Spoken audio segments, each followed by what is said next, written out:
ఢిల్లీలో Congress working committee సమావేశం జరుగుతోంది. ఏఐసీసీ చీఫ్ ఖర్గే అధ్యక్షతన జరుగుతున్న ఈ భేటీలో కాంగ్రెస్ అగ్రనేతలు సోనియా, రాహుల్, ప్రియాంక గాంధీ, కేసీ వేణుగోపాల్ తదితరులు పాల్గొన్నారు. కాంగ్రెస్ పాలిత రాష్ట్రాల సీఎంలు రేవంత్, డీకే శివకుమార్, సతీశన్, సుఖ్వీందర్ సింగ్ కూడా హాజరయ్యారు. వచ్చే ఏడాది జరిగే 7 రాష్ట్రాల అసెంబ్లీ ఎన్నికల సన్నద్ధతపై సమీక్ష చేయనున్నారు. అలాగే నీటి పేపర్ లీకేజీ అంశం, అయోధ్య విరాళాల చోరీపై ప్రభుత్వాన్ని ఇరుకున పెట్టేందుకు అనుసరించాల్సిన వ్యూహాన్ని ఖరారు చేయనున్నారు.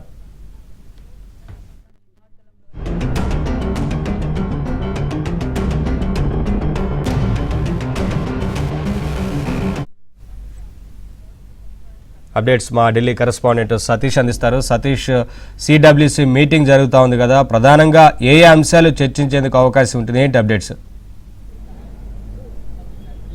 నవీన్, ఏఐసీసీ అధ్యక్షుడు మల్లికార్జున ఖర్గే నేతృత్వంలో కాంగ్రెస్ వర్కింగ్ కమిటీ సమావేశం ప్రారంభమైంది. సమావేశంలో కీలక అంశాలపైన చర్చ జరగబోతుంది. ప్రధానంగా అటు సోనియా గాంధీ, రాహుల్ గాంధీ, ప్రియాంక గాంధీ, అదేవిధంగా కేసీ వేణుగోపాల్తో సహా కాంగ్రెస్ పాలిత రాష్ట్రాల ముఖ్యమంత్రులంతా కూడా హాజరై ఈ సమావేశానికి తెలంగాణ నుంచి CM Revanth Reddy, Karnataka CM D K Shivakumar, అదేవిధంగా ఇక హిమాచల్ ప్రదేశ్ సీఎం సుఖ్వీందర్ సింగ్ సుక్కు, మరోవైపు అటు వీడి సతీశన్ సైతం కూడా కేరళ సీఎం సైతం కూడా హాజరయ్యారు. ఇక మొత్తం సిడబ్ల్యూసీకి సంబంధించిన కీలక నేతలంతా కూడా ఈ సమావేశంలో ప్రధానంగా దేశంలో నెలకొన్న తాజా రాజకీయ పరిణామాలతో పాటుగా ముఖ్యంగా ఇటీవల జరిగిన నీట్ పేపర్ లీకేజ్ జరిగిన పరిణామాలు కావచ్చు, విద్యార్థుల ఆందోళన కావచ్చు, విద్యార్థులపైన లాఠీ చార్జ్ కావచ్చు. కాంగ్రెస్ పార్టీ మొదటి నుంచి కూడా విద్యార్థుల పక్షాన పోరాడుతున్నాం, విద్యార్థులకు అండగా ఉంటాము, ఖచ్చితంగా కూడా ఇదే అంశాన్ని పార్లమెంట్ లోపల కూడా ఈ అంశాన్ని లేవనెత్తిన సందర్భాలు చూసాం. అట్లాంటి అంశాలపై ఒక భవిష్యత్ కార్యాచరణ ప్రకటించడంతో పాటు ఇతర అంశాలని ముందుకు తీసుకెళ్లబోతున్నారు. ప్రధానంగా రామ మందిరానికి సంబంధించిన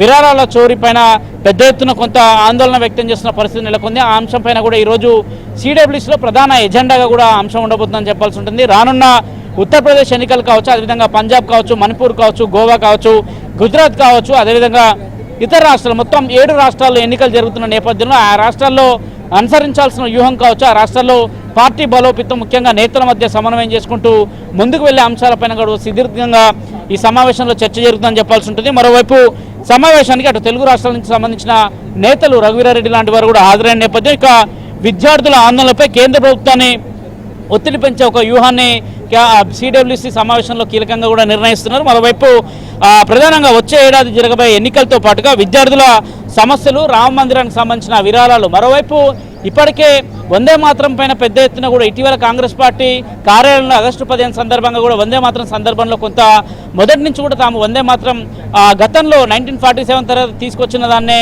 తామంతా కూడా పాడుతున్నామంటూ కూడా కాంగ్రెస్ నేతలు చెప్తున్న పరిస్థితి. వాటిని కావాలని రాజకీయం చేస్తుంది బీజేపీ అని కూడా పెద్ద ఎత్తున ఆరోపణలు గుప్పిస్తున్న పరిస్థితి నెలకొందని చెప్పాల్సి ఉంటుంది. మరోవైపు డీలిమిటేషన్, మహిళా రిజర్వేషన్ సంబంధించిన బిల్లు రెండింటికి కూడా ముడిపెట్టారు. కావాలనే కాంగ్రెస్ను బ్లేమ్ చేస్తున్న పరిస్థితి బీజేపీ అనే అంశాన్ని కూడా ఈరోజు సిడబ్ల్యూసీ వేదిక కూడా చర్చిస్తున్న నేపథ్యంలో అత్యంత కీలక సమావేశం అయితే ఇది చెప్పాల్సి ఉంటుంది. Naveen, thank you.